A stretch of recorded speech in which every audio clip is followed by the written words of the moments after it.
모든 고민을 해결해주기 위해 미아홍철이 찾아왔습니다. 안녕하세요. 네, 고양이를 부탁해 김명철 수의사입니다. 반갑습니다. 반갑습니다. 선생님, 오늘도 잘 부탁드립니다. 안녕. 너 사람한테 경계가 좀 있구나. 오, 이쪽 다리가. 네, 다리가 없어요. 한쪽이 절단됐어요. 그때 그러면 아무래도 치료받는 과정에서도 사람 손에 조금 트라우마가 생기긴 했겠네요. 예, 그런 것 같아요. 오, 저기. 그때 뒤늦게 나타난 느랭이 발견. 삐아홍철 반갑다옹. 그새 느랭이 옆으로 간 건강이. 공강이가 느랭이 엄청 좋아하네요. 아, 맞아요. 느랭이 나오자마자 바로 옆으로 가네. 네. 느랭이는 그럼 집에 온 지 얼마나 됐어요? 이제 1년 정도 돼가고. 1년 정도.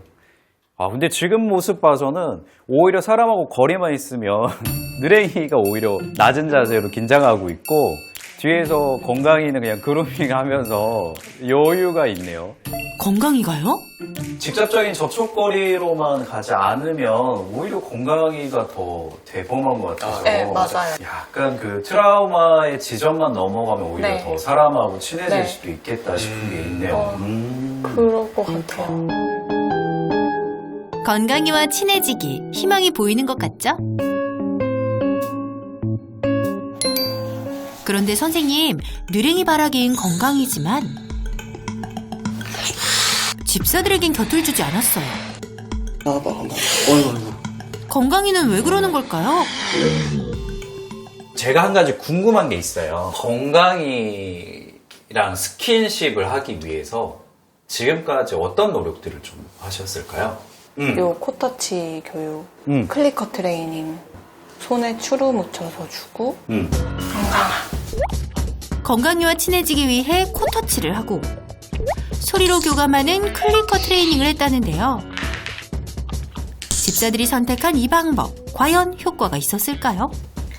일단은 건강히 스킨십하는 부분에 대해서는 네. 두 분이 이미 잘하고 계셨어요. 클리커 교육 잘하고 계셨고 그러면서 진도가 많이 나간 것도 사실이에요.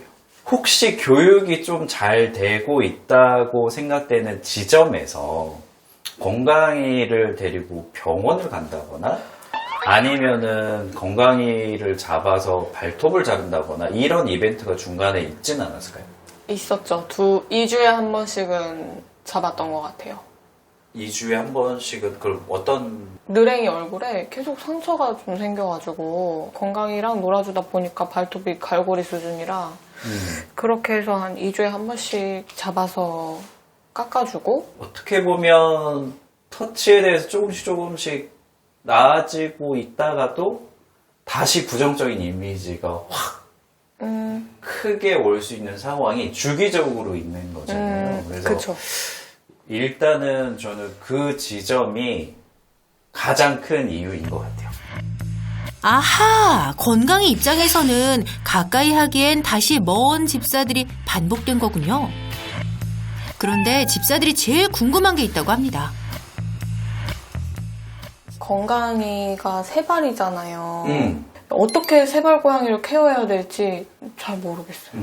사실 고양이는 세발 고양이일 경우에 실내 생활을 하는 상황에서는 특별히 우리가 따로 케어해줄 필요는 없습니다. 왜냐하면 원래 바깥에서 사냥을 하고 살아가는 상황이라면 분명히 사냥 성공률이 떨어지잖아요. 네. 근데 일상적인 집안 생활 공간에서 수직 공간을 그냥 올라가거나 자기 먹을 걸 챙겨 먹거나 가벼운 사냥 놀이를 하는 데 있어서 이 친구들이 골격계적으로 또는 신경계적으로 문제되는 부분이 없어요. 단 살이 찌면 이거는 네. 자기가 균형 잡아야 되는 무게가 늘어나는데 분명히 핸디캡이 있긴 있거든요. 높은 곳에서 뛰어내리거나 할 때 착지했을 때도 한 발로 이거를 착지를 하면서 이거에 대한 힘을 다 흡수를 해야 되잖아요. 충격 흡수를. 근데 몸무게가 들면 그때는 이게 좀 무리가 올 수 있죠. 다이어트가 꼭 필요하겠는데요. 하지만 문제는 건강의 식탐. 느랭이를 사랑하는 만큼 밥을 빼앗아 먹던 녀석. 왜 좋아하는 느랭이의 밥을 먹었던 걸까요? 건강이가 훨씬 더 경쟁적으로 먹어야지 살아남는 환경에서 생활하는 기간이 길었을 거예요. 맞아요. 느랭이보다는. 맞아요. 그렇다 보니까 먹는 거에 대해서 더 집착할 수밖에 없고 어차피 근데 이 공간에서까지 그럴 필요는 없잖아요. 네. 그래서 일단은 이 부분은 네, 보호자분들이 옆에서 계속 네. 관리해 주시는 게 필수입니다. 건강이의 식습관 개선 방법 알아볼까요? 건강히 몸 상태를 좀 보면 네. 아직 그렇게까지 비만은 아닌데 지금부터는 식이 관리를 좀 하기는 해야 돼요.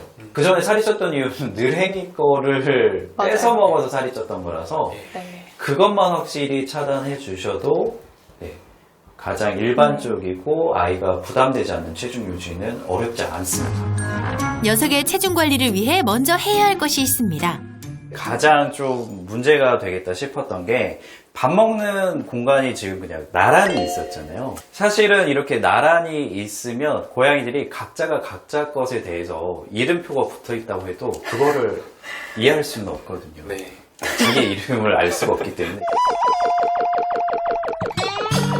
평소에 고양이들이 주로 쉬는 공간이 어딜까요?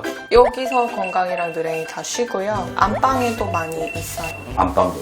네. 아예 이제 벽으로 분리돼 네. 있으니까 건강히 먹고 안방 가운데서 한 분이 그냥 계시기만 하면 이쪽 안방 안에서는 또 느랭이를 네. 먹으면 되니까 먼저 느랭이의 편안한 식사를 위해 자동 급식기 위치를 옮기는데요. 이쪽 공간 좋네요. 이렇게 설치를 해두신 상태에서 나중에 두 분이 집에 있는 시간에만 이거 타이머 작동을 좀 해두시고요. 아, 네. 그래서 뭐 몰아서 좀 나와도 상관없어요.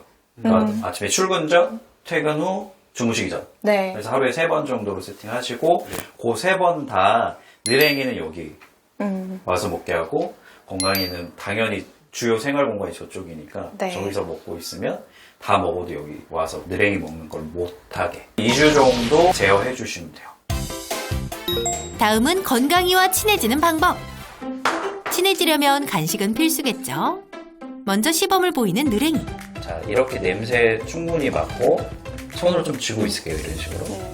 그래서 뭔가 스킨십이 이루어지는 모습을 건강이한테 보여주고 옳지. 건강이도 계속 보고 있어요. 스킨십 후 간식으로 보상. 건강아, 느랭이 잘 보고 배워야 해. 손에 쥐고 있는 시간을 한 5 정도 세볼까요? 느랭. 하나, 둘, 셋, 넷, 5. 드디어 건강이 차례. 녀석 잘할까요?